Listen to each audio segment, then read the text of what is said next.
Aujourd'hui, c'est pour vous parler du mesurage, surtout du kilométrage que vous avez sur vos courses, avec une première partie qui va parler un peu du GPS.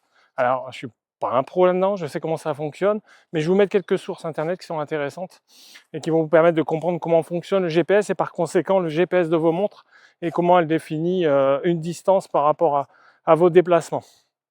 Et ensuite, deuxième partie, je vous expliquerai comment on fait un mesurage d'une course et ça vous permettra de voir qu'on appelle un 10 km mesuré et labellisé, pourquoi vous avez bien 10 km et puis que votre performance, elle est vraiment sur 10 km, même si votre montre, elle va vous mettre 10 km 100, 200 ou 300 en fonction des montres.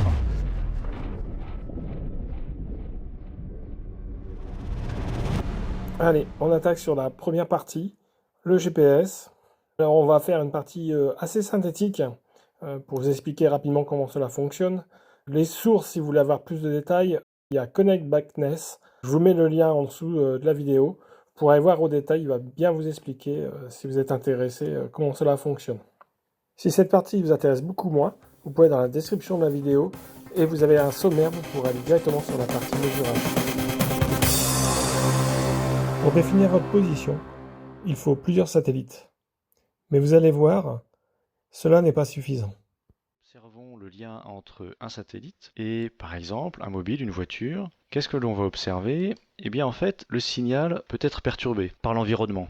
Ça peut être des atténuations à cause de la végétation, par exemple, mais ça peut être aussi ce que l'on appelle des multitrajets, c'est-à-dire des réflexions qui vont modifier la mesure de distance, qui vont rallonger le signal. Ça peut aussi être des masquages. Et lorsque ces informations multiples arrivent au niveau du récepteur, voire des interruptions complètes, le récepteur va devoir gérer toutes ces mesures différentes qui sont censées venir du même satellite pour toujours réussir à faire une mesure de qualité. C'est une des difficultés qui va s'accentuer plus l'on va progresser dans un environnement dense et particulièrement dans les environnements urbains où les masquages sont nombreux et les réflexions, les multitrajets sont également très nombreux. Le récepteur va donc devoir gérer l'ensemble de ces dégradations, conserver une mesure de qualité lorsqu'il y a de l'atténuation, exclure les mesures réfléchies qui sont incorrectes et être capable de faire une réacquisition rapide du signal après une interruption. Plus l'utilisateur va se déplacer dans un milieu dense de type urbain, plus il devra faire face à ce type de dégradation et la précision de sa position sera moins bonne. Elle sera moins bonne que lorsqu'il est dans un milieu rural avec un ciel dégagé. Si on essaye d'identifier les différentes sources d'erreurs qui dégradent le calcul d'une position, on a tout d'abord la qualité des informations transmises par le système Galileo lui-même, la qualité des orbites, la synchronisation des horloges des satellites entre elles. Premier poste d'erreur. Ensuite, le canal de propagation, c'est-à-dire l'espace qui est traversé par les signaux entre le satellite et le récepteur, va lui aussi perturber la mesure. Les signaux traversent deux couches de l'atmosphère qui s'appellent la ionosphère et la troposphère et qui vont retarder légèrement les signaux et en retardant les signaux, elles vont modifier la mesure de distance. Il va falloir corriger aussi ces erreurs-là, principalement l'erreur de ionosphère, notamment en utilisant soit des modèles de la ionosphère, soit en utilisant des récepteurs bifréquences qui vont pouvoir, avec deux signaux sur deux fréquences différentes, faire abstraction de cette erreur. Si on se rapproche de l'utilisateur, l'environnement immédiat de l'utilisateur va lui aussi apporter une source d'erreur. En termes de mesure de distance, la principale source d'erreur, ce sera le trajet multiple, la réflexion sur une surface qui va rallonger la mesure de distance de façon erronée. On peut aussi mentionner les interférences, qu'elles soient involontaires, en ce sens que ce sont des signaux radio d'autres services, le plus souvent des services terrestres, qui perturbent involontairement la bande de fréquence réservée aux signaux des satellites, et vont, par conséquent, dégrader la mesure faite par le récepteur. Ou alors, que ce soit des interférences malveillantes, qui ont cette fois un objectif déterminé de perturber, voire de bloquer, la réception des signaux au niveau du récepteur. Enfin, le récepteur lui-même, le boîtier lui-même, l'électronique n'est pas parfait. Les composants, les fonctions radiofréquences de réception, l'antenne, tous ces composants-là, tous ces éléments-là vont rajouter des erreurs de mesure, du bruit thermique, qui vont eux aussi contribuer à dégrader un petit peu la mesure de distance. Ce sont donc l'ensemble de ces composants qui vont participer à la qualité du positionnement. Aujourd'hui, ce que l'on observe, c'est que la position fournie par les systèmes de navigation, la position fournie par le GNSS, les Global Navigation Satellite System, n'est pas suffisante pour répondre à un certain nombre de besoins lorsque on évolue dans des environnements qui sont compliqués, en ville, ou alors dans des environnements un peu masqués, ou quand on passe sous des ponts, dans des tunnels. Et il va être nécessaire d'associer la navigation par satellite avec d'autres capteurs. Principalement, ce que l'on observe, c'est une association avec des capteurs inertiels, une association avec des informations de cartographie qui sont intègres, et puis parfois aussi d'autres senseurs comme l'odométrie ou parfois la vision, etc. Et c'est la fusion de ces informations qui va permettre d'avoir en continu une information de position, de vitesse et de temps qui sera précise et qui sera intègre. Une fois qu'on s'est dit tout ça, on peut voir sur l'image les différents points. Ces points correspondent aux points GPS. Et ensuite, on voit une ligne rouge. Cette ligne rouge est le post-traitement après qui est fait par votre montre pour faire votre trajectoire. On peut bien observer, dans ce cas-là, que les distances peuvent être complètement différentes entre les points relevés GPS et la trajectoire finale. On constate bien que le mobile a parcouru 800 mètres.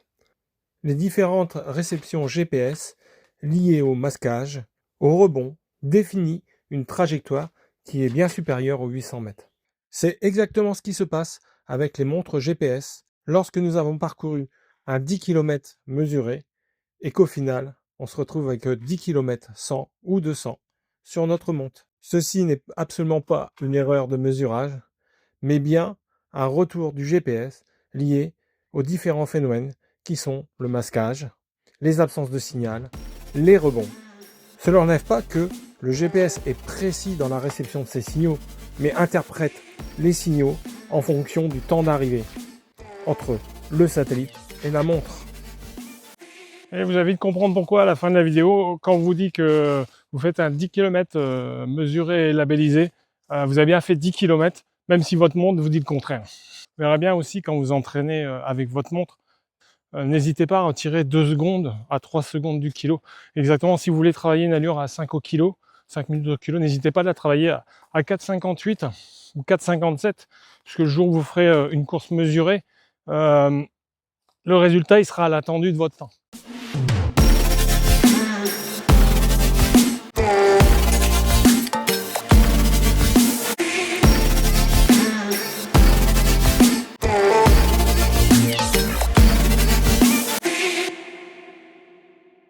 Officiel, on va utiliser un vélo et un compteur spécifique qui est un compteur Jones que vous allez voir. Celui-ci nous permet effectivement de relever la distance que l'on parcourt et puis de la transformer en mètres. Chaque fois que l'on parcourt une distance avec le vélo, ça va se transformer via le compteur en UC, donc en unité de compteur. Donc ça nous permettra de définir la distance. Alors ce qui est particulier effectivement, on fera toujours ce qu'on appelle, avant de faire un mesurage, on attaquera sur ce qu'on appelle un pré-étalonnage. Donc dès le matin, avant d'aller mesurer, on va sur une base d'étalonnage, ça s'appelle, qui peut faire minimum 250 mètres, donc on va faire de 250 à 500 mètres. Alors évidemment, plus elle est grande, 500 mètres c'est l'idéal, hein, pour être plus précis. On va parcourir cette base-là 4 fois. Donc 2 allers-retours, relever le nombre d'unités de compteur pour parcourir ces 500 mètres, pour voir le nombre d'unités de compteur pour 1000 mètres que nous allons effectuer le jour même. Donc ça prend en compte la température du jour, le gonflage du pneu. Donc voilà pourquoi on fait un pré-étalonnage.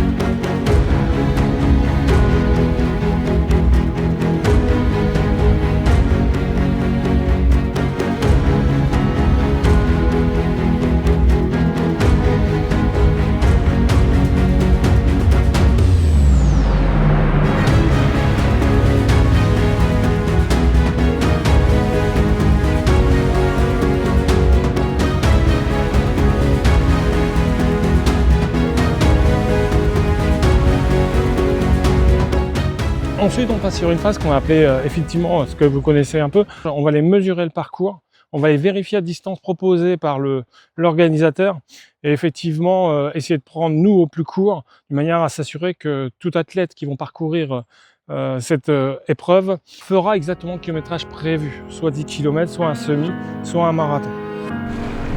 Allez, c'est parti, premier kilo à mesurer.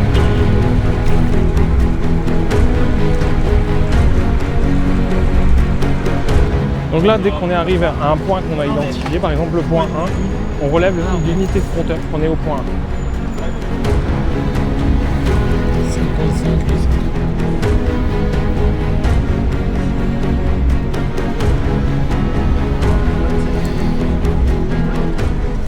Une fois que c'est fait, on repart et on va chercher le point 2.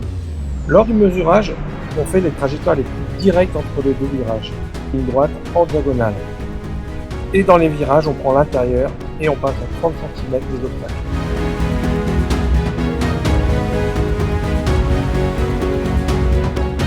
Ce point 1, point 2, on les a définis déjà en amont lorsqu'on a eu le parcours. Sur Google Earth, on a défini où en théorie tombe le premier kilomètre, où tombe le deuxième kilomètre, le troisième et ainsi de suite. Et on va sur le terrain directement placer un point 1 approximativement au plus près possible du kilomètre. Donc on fait les relevés comme ça sur les 10 km, comme ça on a la longueur complète du parcours. Allez, là on prend la corde. On bascule sur comme la voiture de l'usage. Et on revient sur la ouais, ok.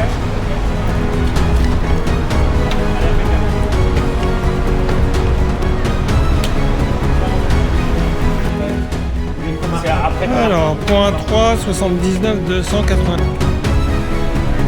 Donc là, on fait tout droit. Hein.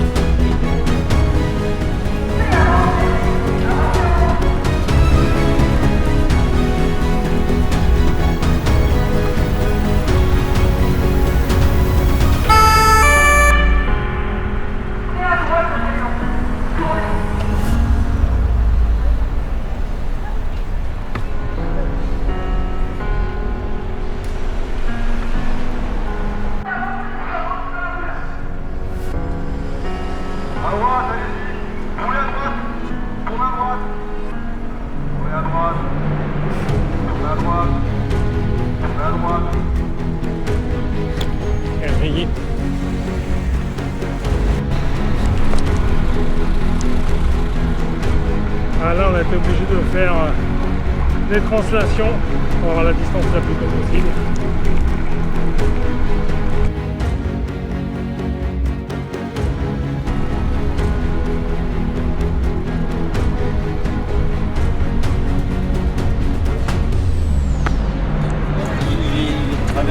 Ouais, c'est ce que je voulais aussi, mais il travers.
Par contre, on reprend la main en face.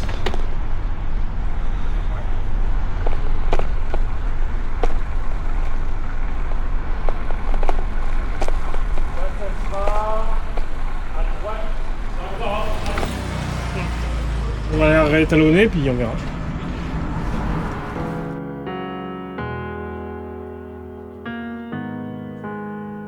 Allez, là c'est parti pour ce qu'on appelle le post-étalonnage. Après le mesurage, on refait un étalonnage. C'est parti, 72 800. Allez, go!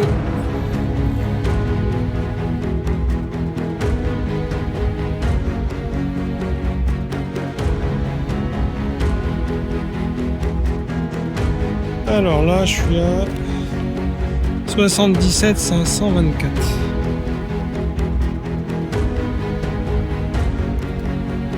Allez, go.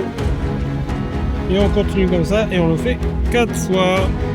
C'est reparti. Alors là, je suis sur la 4e longueur de post-étalonnage. Et avec ça, on va pouvoir calculer ensuite la constante du jour. Et donc dans ce qu'on va regarder, la constante qu'on avait au début avant mesurage. On va regarder la constante qu'on a après mesurage. On va faire la moyenne. Et ça va nous déterminer avec ça la longueur du parcours. Voilà. Et ben on va pouvoir se lancer dans tous les calculs, c'est-à-dire qu'on va déjà premièrement, la première chose qu'on va faire, on va vérifier la longueur du parcours. Donc ça va nous permettre de proposer à l'organisateur soit d'avancer ou de reculer le départ, soit d'avancer et de reculer l'arrivée. En sachant que des fois l'organisateur peut vous donner des contraintes, c'est-à-dire qu'il veut garder le départ qu'il a prévu et l'arrivée qu'il a prévu. Donc par conséquent, il va falloir trouver une solution dans le parcours pour faire ce qu'on appelle un ajustement.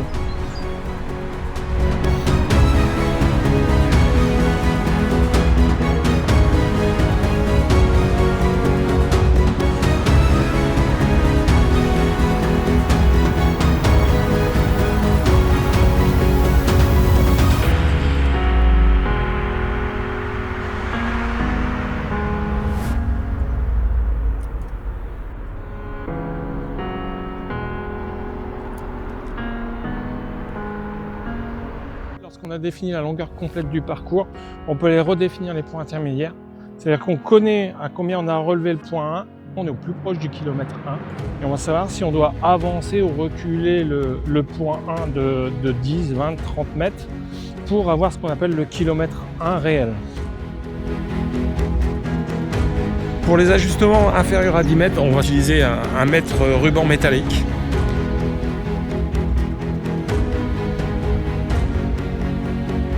Les ajustements supérieurs à 10 mètres, on va utiliser le vélo et surtout le compteur Jones.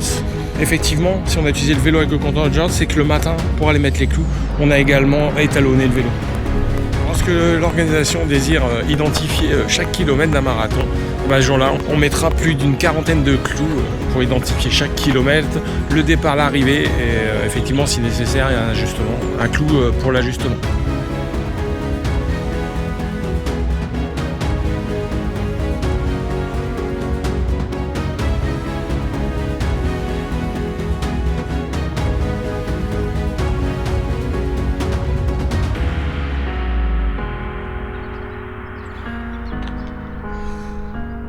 Après tout ça, après le mesurage, c'est pas fini. Il faut qu'on attaque le dossier de mesurage pour l'organisation.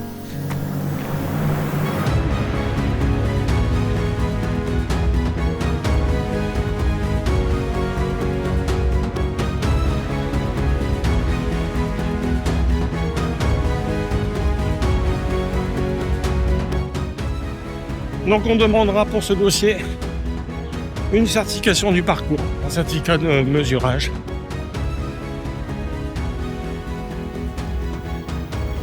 Ce dossier comportera la trace du parcours,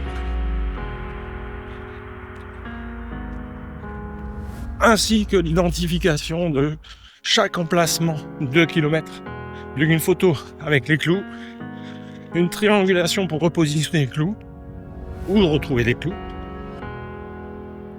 On trouvera aussi les propositions de barriérage, de rebalisage, pour s'assurer que les personnes ne puissent pas couper le parcours. On y apposera également l'ensemble des calculs. Bon, tout d'abord l'ensemble des mesures qui ont été réalisées, les calculs réalisés.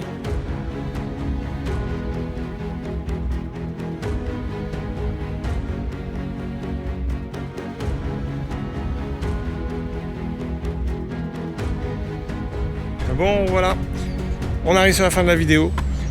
Pour rappel, on a vu le GPS, comment il fonctionnait.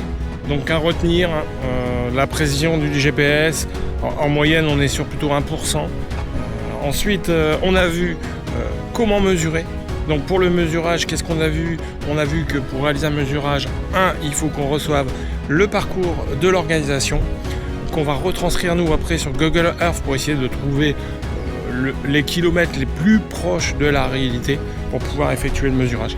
Ensuite on fait un mesurage où on va positionner différents points qui sont proches du kilomètre définitif.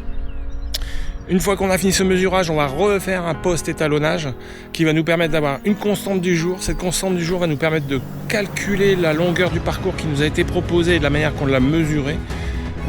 Et en conséquence, on va pouvoir y faire tous les ajustements de la ligne de départ, la ligne d'arrivée. Ensuite, une fois qu'on a défini la longueur du parcours, la position exacte, on va pouvoir aller ajuster chaque kilomètre par rapport au point qu'on a identifié, qu'on va avancer ou reculer avec tous les outils que vous avez vus, le mètre ruban, le vélo avec le compteur Jobs, en sachant que effectivement, si on a utilisé le vélo avec le compteur Jobs, c'est que le matin, pour aller mettre les clous, on a également étalonné le vélo. Et bien, une fois qu'on a fait tout ça, une fois qu'on a mesuré, qu'on a identifié la longueur, qu'on a mis les clous avec les ajustements, et ben il faut faire le fameux dossier de mesurage pour l'organisation, ce qui permettra à ce parcours d'être labellisé et de certifier qu'il y a la distance minimum, puisque depuis le début on parle de distance. L'athlète ne doit faire moins que la distance prévue à la course, et en sachant que la tolérance de mesurage est de 1 pour 1000, donc pour un 10 km on pourra aller jusqu'à 10 000 mètres et 10 mètres. Voilà, alors j'espère que ça vous a éclairci un petit peu sur comment fonctionnait le mesurage. Votre montre principale, c'est que j'espère que ça vous a éclairé sur pas mal de questions que vous aviez entre votre GPS et le mesurage. Allez, merci à tous, je vous souhaite à tous des bonnes préparations, des bonnes courses, bien vous amuser aussi, parce que si vous ne faites pas de courses avec des prépas particulières, etc., voilà. Allez, à la prochaine vidéo, et je pense que ce sera Châtellerault, voilà pour moi un semi-marathon. Allez, bon week-end à tous, et puis